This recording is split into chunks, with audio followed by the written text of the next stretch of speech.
Hi everyone, a super evening to all of you who are watching me live now, and a very heartfelt gratitude to Autism Connect to give me an opportunity to share platform with all of you.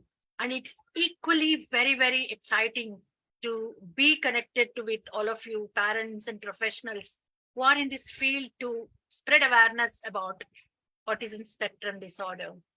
And for all of you who don't know me, I'm Anuradha Deshpande, and I'm from Mumbai. It's hot and sizzling here.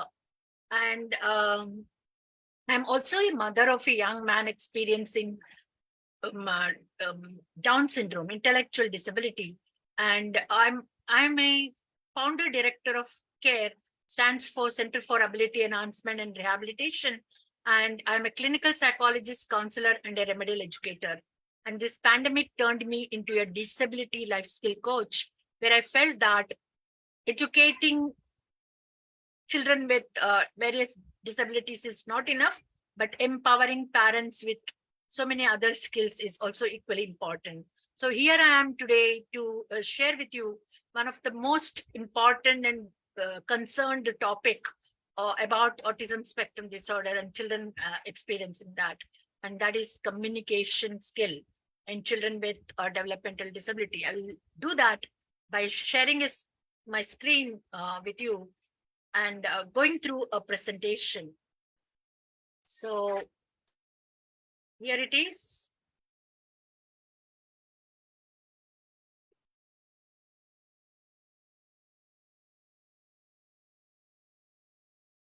Yeah. So here we are. So communication skills in children experiencing autism.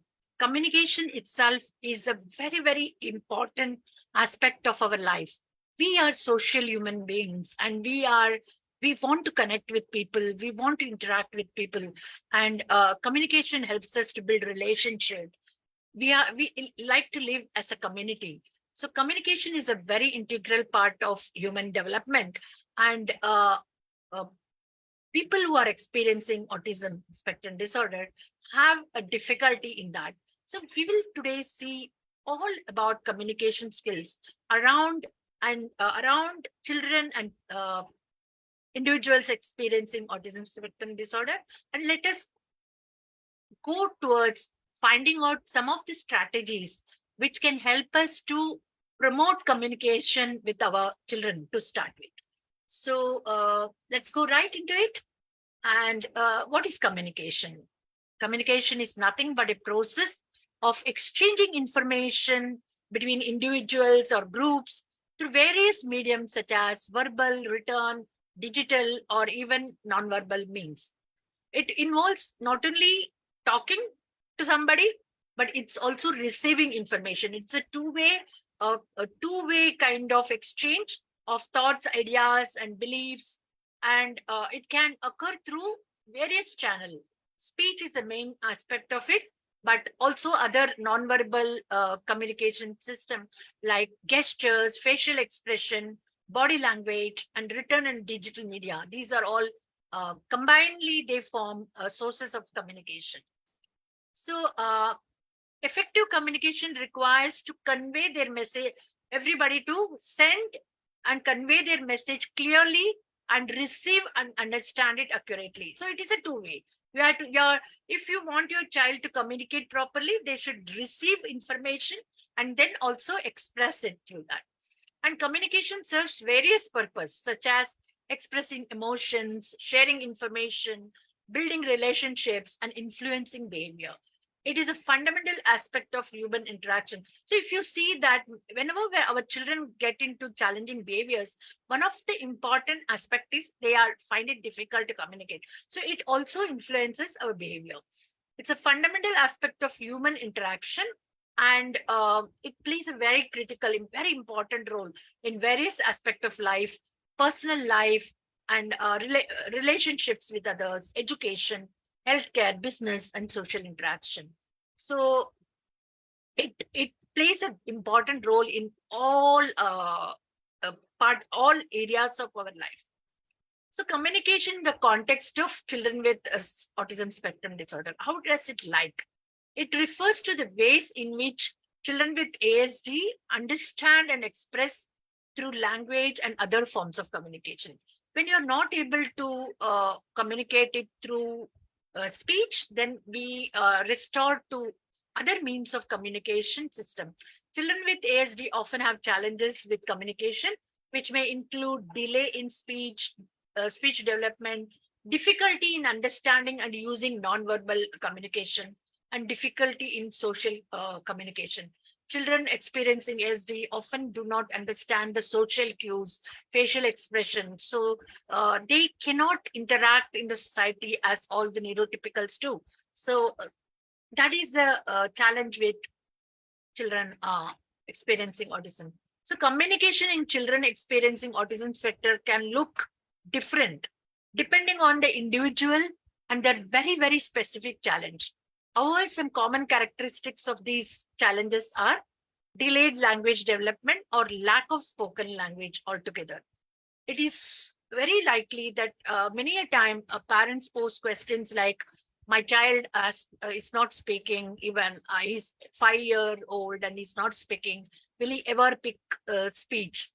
So there is we cannot say it for the some children may have the challenge of only language development, but some children cannot even speak. Difficulty with understanding and using nonverbal communication, I just told you, they cannot read facial expression, tone of voice or body language. They don't know when somebody is angry, when somebody is annoyed.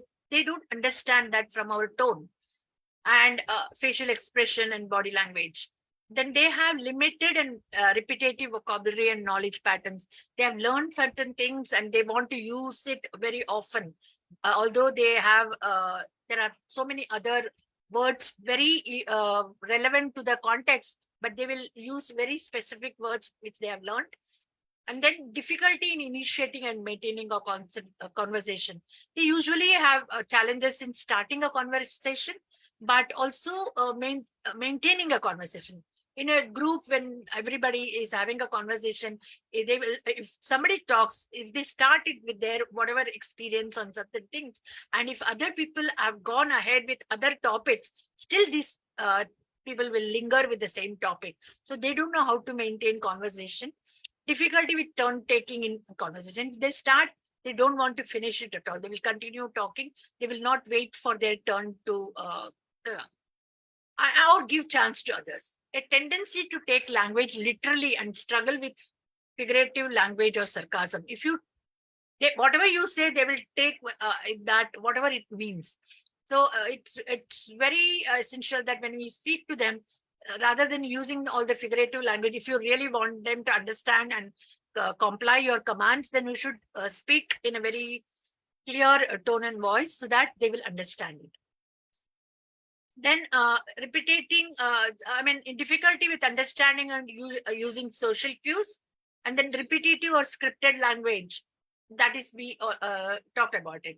Difficulty with imaginative and creative language use, such as telling stories or making up jokes. They have a lot of difficulty in that. And they have a preference for solitary activities or interactions with adults rather than peers, because they are not confident that they can communicate well, and they feel that adults can understand them better. So what are the important components of communication? Although we all know speech, verbal communication is the most important form of communication, but there are other forms and other medias of communication too.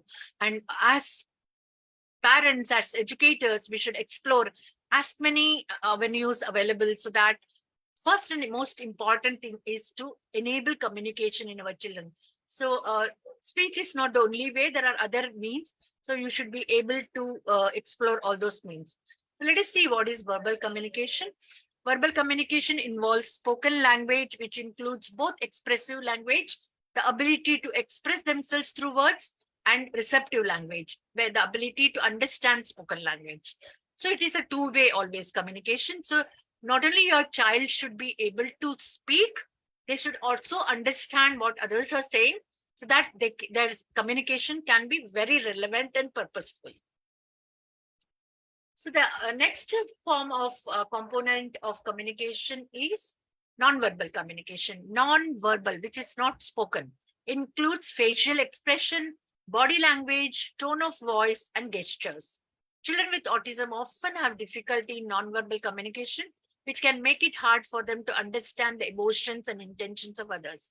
Like, since they don't give much of an eye contact, so they don't look at the facial expression, or they don't pay minute attention to the tone of the voice, so they or the gestures we make while speaking.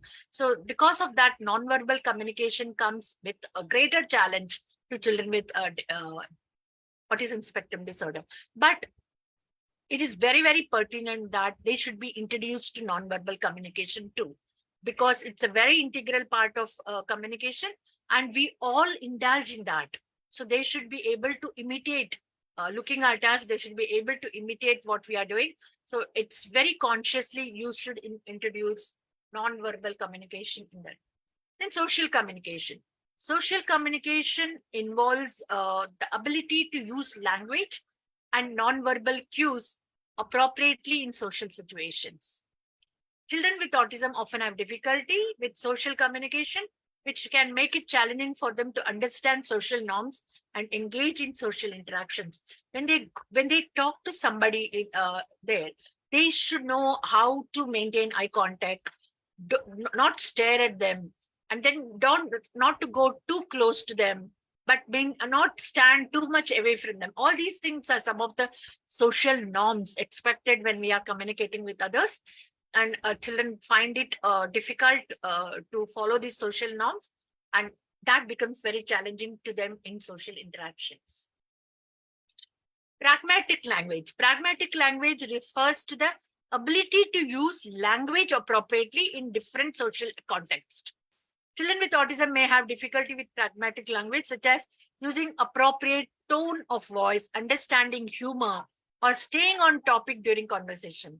So if they may have few things to communicate, so when somebody is discussing something, and they will not stay on the topic, but they will butt in with something they want to say when everybody else is discussing something else. So they don't like to, they don't know how to stay on the topic, or they cannot use their tone properly. They will have a very flat tone in communicating so many different things. So we'll have to teach that modulation of tone according to the expression of whatever you're trying to say, and also understanding humor. So it's a very it may sound like a very distant thing to teach your child, but once you teach them, they will be engaged in social conversation much better. And if you try, if you say that pragmatic language will not come to our children, then you're at that point of time itself, you're closing the door for options. But when you think that, let me try with that, then you are opening hundreds of possibilities. So never say it's not possible. Just go ahead and try different means. Then augmentative and alternative communication. These days, there are many devices. AAC refers to alternative forms of communication, such as sign language, picture communication system, and electronic device that can help children with autism to communicate more effectively. If your child is not able to speak, please, please, please take advantage of all these systems, because again, communication is more important than speech. So please don't wait to communicate with your child or expect your child to communicate till speech is established. Otherwise, they will go into so much of trouble, because they want to express so many things. They want to receive so much information. If you don't give them opportunity through other means, then they will really struggle in all walks of life. And then it is essential to consider all these components of communication when working with children with autism, to develop effective interventions that can help them to communicate and interact with others in a better fashion. So ways to work on all forms of communication.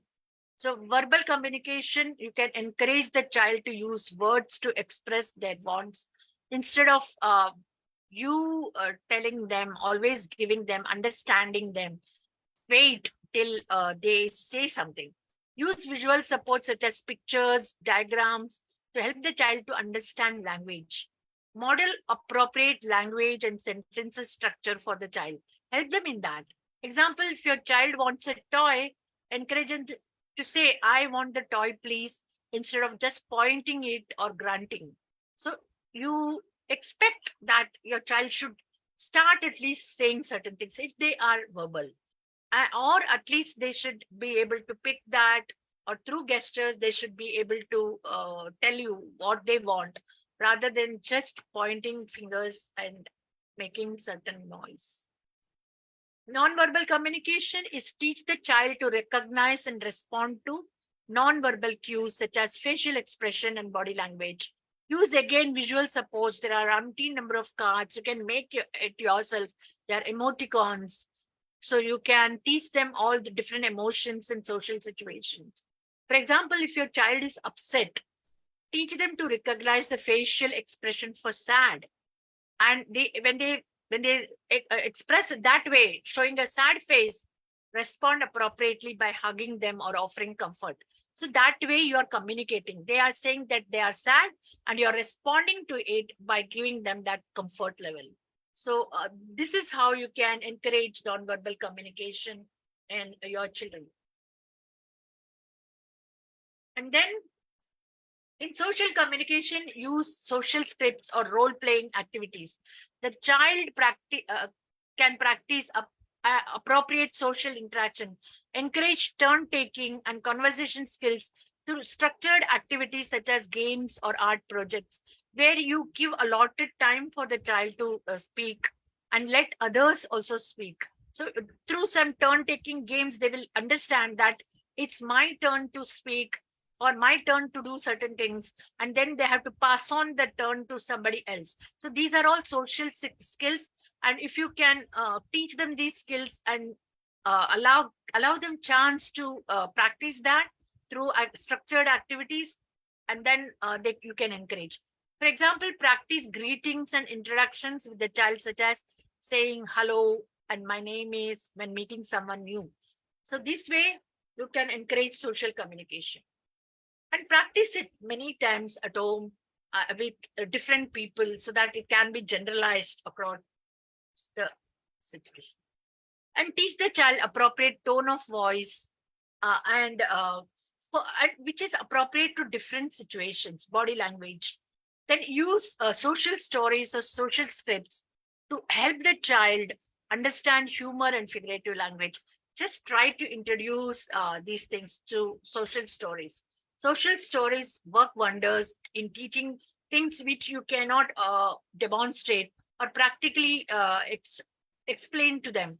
But through stories, especially if you use some superheroes or somebody they like, characters they like, then it becomes much more easier for them to understand language and also get into learning about humor and other figurative speech.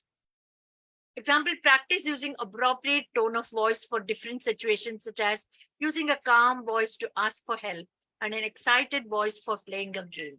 So if you can introduce such thing to your child, then it would be a greater thing. They will be able to understand and do it very well.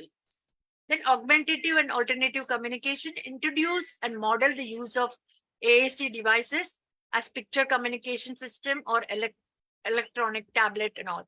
See, even for when your child is not, they have certain routines at least. So whenever at the routine they want to ask and talk something to you, at that point of time, you can make picture cards and ask them to communicate. We in our center, we use this very often we use that for people, children who don't have proper speech and listening, to enable them to communicate. We use picture cards. And also sign language. Sign language is not only for people who can't speak or hear, but it's also for everybody. It's a very beautiful way of communicating. So try it out. There is no taboo towards using that. In fact, your child will appreciate you that they have a chance to communicate. Use a picture communication system to help the child order food from a restaurant or ask for help in a store. So it would be, they can even go out and experiment on these picture cards. And then there are some myths around communication, especially myths around speech. So first myth is speech is the only way to communicate effectively. In reality, communication involves much more than just speech. Nonverbal communication, such as body language, all these things we just learned, are as important for understanding and conveying messages. There are few more myths. Non-verbal communication is less important than verbal communication. In reality, it is not. It is equally important, and we all do that.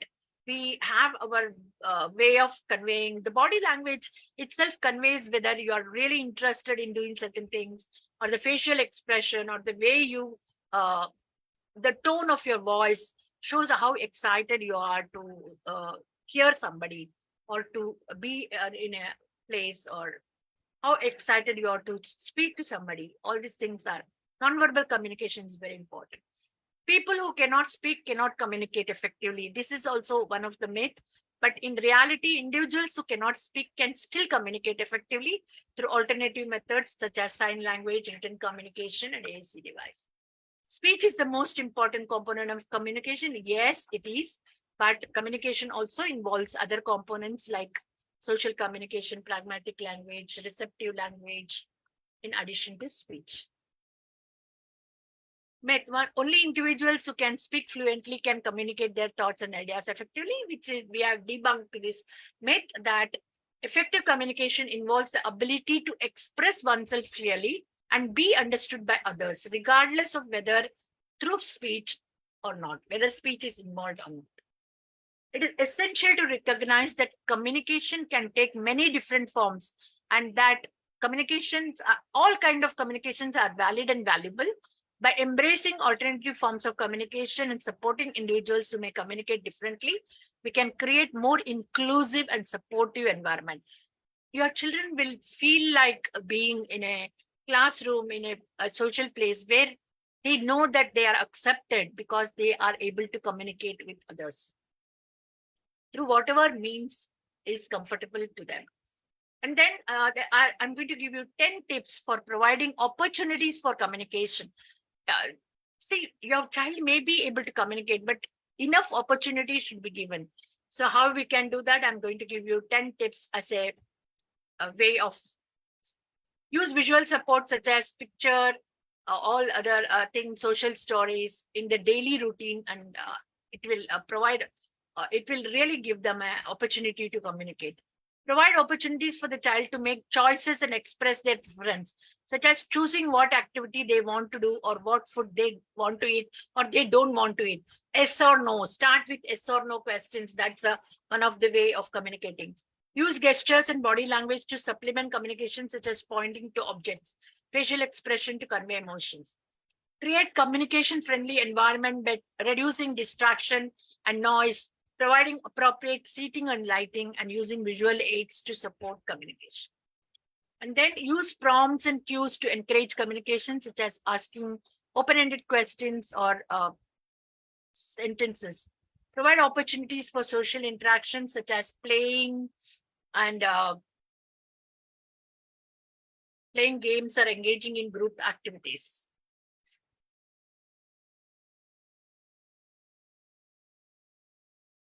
Use a variety of communication methods, as we have all seen. Encourage communications throughout the day, not just during structured therapy sessions, by incorporating communication goals into daily routines and activities. So don't restrict it to only therapy sessions, because we communicate even otherwise. So use whatever time during the day, play time, eat time, you give them opportunities to communicate. And then work collaboratively with childs or professionals you are working with it, and then you can exchange ideas so that they can also incorporate in their routine, and you can incorporate whatever they are suggesting. That way generalization can happen at different settings. Continuously assess and adjust communication strategies based on a child's needs and progress to ensure that they are receiving the most effective support all the way. So these are the 10 tips, and in that really brings us to the completion of this small presentation on communication skills with children with autism. If you have any doubts, or if you want to connect with me, you can connect to Autism Connect, and they will connect me back. And so that can be asked through them.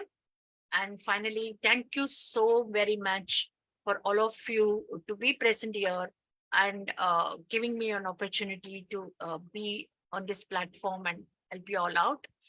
And once again, I really thank Autism Connect to be able to giving me an opportunity to be here and I'll talk to all of you. Thank you so much, everyone. Listen.